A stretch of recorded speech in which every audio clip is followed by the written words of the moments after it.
Let's jump right into today's explainer, where we're looking at a figure who literally redrew the map of the 12th century world. We're talking about Sultan Salahaddin Ayyubi, or as he's widely known in the West, Saladin. He's the leader who united a completely fractured Muslim world and pulled off one of the most successful military campaigns in human history. To really wrap our heads around the sheer scale of what he did, we have to talk about the number 88. For 88 long years, the holy city of Jerusalem had been sitting squarely under Crusader control, ever since the First Crusade back in 1099. You know, that decades-long occupation left this deep, lingering wound across the region, which basically set the absolute perfect stage for a monumental shift in power, a shift that billions of people around the globe still remember today. But this brings us to a super fascinating paradox.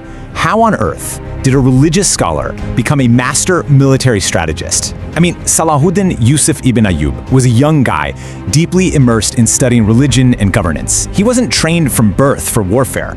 So how did he end up commanding one of history's most decisive armies? Part 1. Rise of a Leader. Born in Tikrit, which is in present-day Iraq, back in 1137, young Saladin definitely did not start out with a sword in his hand. Coming from a Kurdish Muslim family serving the Zengid rulers, he was all about religious studies at first. But under the guidance of the ruler Nur ad-Din, he patiently worked his way up. Eventually, he became the ruler of Egypt, and from there, he pulled off the massive feat of uniting Egypt, Syria, the Hijaz, and the surrounding territories, all under one single banner. And here's the thing, Saladin understood a fundamental rule of strategy. You cannot win a massive war with a divided house. He knew, without a shadow of a doubt, that Jerusalem could only be recovered if Muslims were completely united politically and militarily. So instead of just rushing headfirst into battle, he spent years methodically building these alliances. It's just a brilliant masterclass in coalition building, knowing that taking a fortified Jerusalem was literally impossible without a totally unified front. Part 2. The Road to War. Fast forward to the year 1187, which is the absolute breaking point. A Crusader lord named Reynold of Chatillon blatantly violated the existing peace treaties. How? By launching unprovoked attacks on Muslim caravans out in the desert. Well, Saladin viewed this as a severe, direct provocation that simply couldn't be ignored.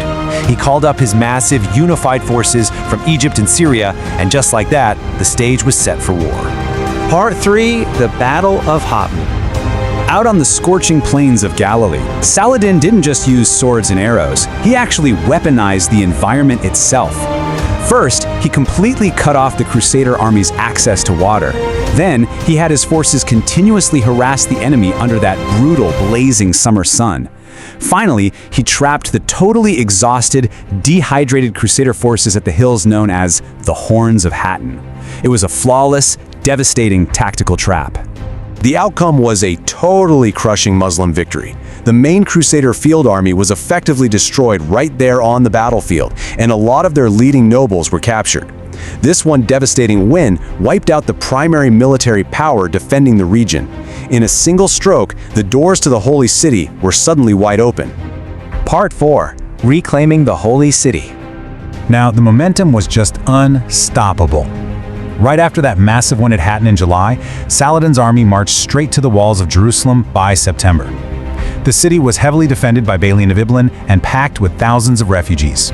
But after a couple of weeks of intense fighting, paired with some really careful negotiations, Jerusalem officially surrendered to Saladin on October 2, 1187. When he entered the city, Saladin didn't roll in as a destroyer, he came in as a restorer. He immediately got to work overseeing the cleaning, restoration, and reopening of the Al-Aqsa Mosque and other Islamic holy sites that had been occupied for nearly 9 decades. Bringing Muslim worship back to the city was easily one of the greatest, most celebrated milestones of the medieval Islamic era. Part 5. A Legacy of Mercy. History actually gives us a really stark contrast here. Back during the First Crusade in 1099, the capture of Jerusalem was tragically marked by widespread bloodshed and mass killings of the people living there. But Saladin's 1187 liberation, it took a totally different path. He negotiated safe passage, deliberately spared thousands of civilian lives, and strictly mandated that the holy sites of other faiths had to be protected.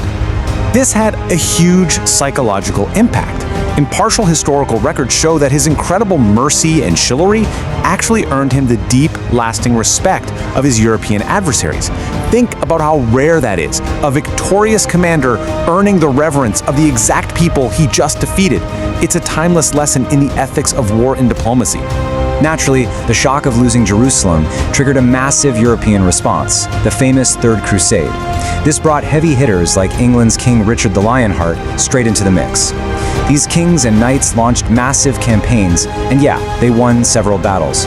But despite throwing all their might at it, they completely failed to retake Jerusalem. The city stayed firmly under Muslim control. So Saladin spent his final years governing his massive, unified realm and fending off continuous threats until he passed away in Damascus in 1193. But get this is maybe the most surprising takeaway from his whole life. Despite ruling one of the most powerful empires on the planet, he left behind almost zero personal wealth. He had quietly given his vast fortunes away to charity and public causes. Which leaves us with a pretty profound thought to wrap up today's explainer. When you look at this incredible legacy, uniting nations and liberating a city without resorting to a massacre, you really have to ask, does true historical greatness stem from the battles a leader wins, or the mercy they show when the battle is over? It definitely makes you look at history a little differently, doesn't it?